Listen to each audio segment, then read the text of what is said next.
জাতীয় পার্টির co chairman রংপুরের মোস্তাফিজুর রহমান, মেয়র মোস্তফা যার নাম, উনি আজকে একটা স্টেটমেন্ট দিয়েছেন তার জায়গা থেকে যে আওয়ামী লীগের যারা ভালো নেতা ছিল তাদেরকে তারা তাদের জাতীয় পার্টির পক্ষ থেকে এবারে নির্বাচনে নাকি মনোনয়ন দিবে।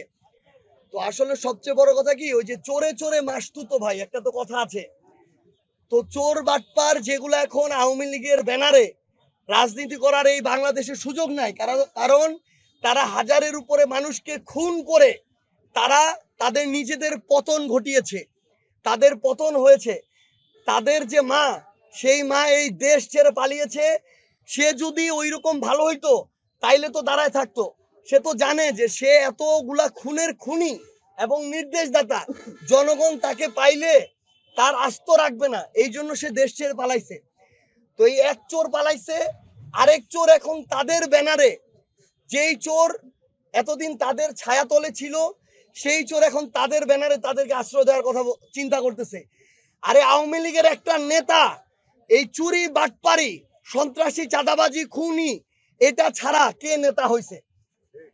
যে নেতা মানে যে ওই একটা জেলার সভাপতি সেক্রেটারি ছিল, এই ছিল ওই ছিল, বিভিন্ন পদে ছিল, আমরা মনে করি প্রত্যেকেই সকল অপকর্মের জন্য দায়ী। কারণ শেখ হাসিনা গণভবনে বসে নির্দেশ দিচ্ছে আর একাই সব করে ফেলছে, এটা তো না। এই কালপ্রিট গুলাই তো স্থানীয় পর্যায়ে এগুলোর বাস্তবায়ন করছে। এই প্রত্যেক কালপ্রিট তো এই স্থানীয় পর্যায় থেকে শেখ হাসিনাকে ধীরে ধীরে স্বৈরাচার করে তুলছে। আপনারা এতদিন দেখছেন যে আপনি খালি শেখ হাসিনার বিরুদ্ধে কিছু একটা বলেন, সবাই মিলে একসাথে ঝাঁপায় পড়ছে। শেখ হাসিনা এসে ঝাঁপায় পড়ছিল তখন এই স্থানীয় তার যত চালা চামচা তোষামতকারী তারা ঝাঁপায় পড়ছে। তো এরা প্রত্যেকেই এই গণহত্যার জন্য দায়ী। এখানে ভালো নেতা খারাপ নেতার কিছু নাই। এই রিফাইন্ড আওয়ামী লীগের যে গল্প, এই আওয়ামী লীগের দোসর, আওয়ামী লীগের চামচা জাতীয় পার্টির কো চেয়ারম্যান দিতেছে, এই রিফাইন্ড আওয়ামী লীগের আইডিয়া হইতেছে ভারতের দেয়া আইডিয়া।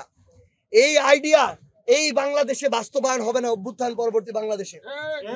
আমরা স্পষ্ট করে একটা কথা বলি, এই বাংলাদেশে যারা 2009-এ বিডিআর হত্যাকাণ্ড ঘটিয়েছে, শাপলায় আমাদের আলেম ভাইদের উপরে নৃশংস হত্যাকাণ্ড ঘটিয়েছে, এই 24-এর অভ্যুত্থানে হাজারের অধিক ছাত্র জনতাকে খুন করেছে, সেই খুনিরা এই বাংলাদেশে কখনো রাজনীতি করতে পারে না।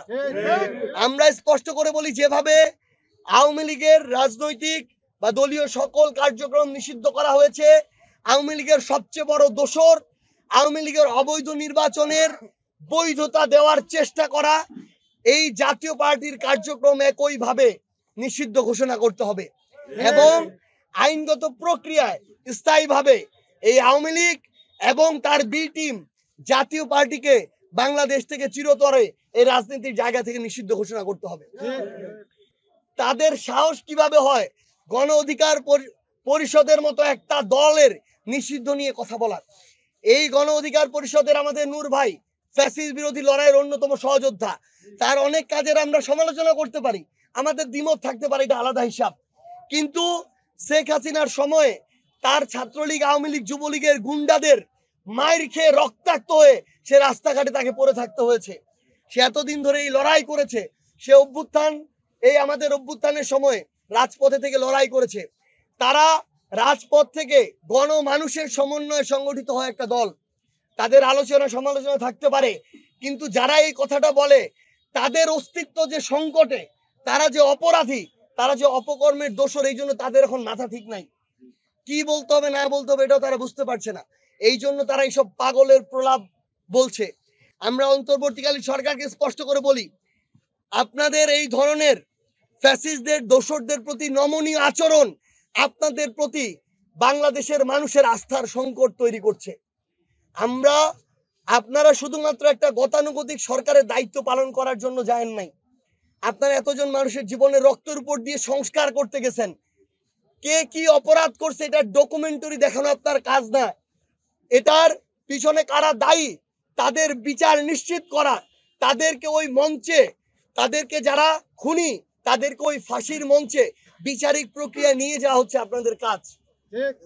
আমরা স্পষ্ট করে বলি যে আগামীর বাংলাদেশে ফ্যাসিস্ট বিরোধী লড়াইয়ে যারা আমাদের যোদ্ধা ছিল, যারা এতদিন ধরে খুনি হাসিনাকে স্বৈরাচার হয়ে উঠতে সহযোগিতা করেনি, তাদের দোষর ছিল না।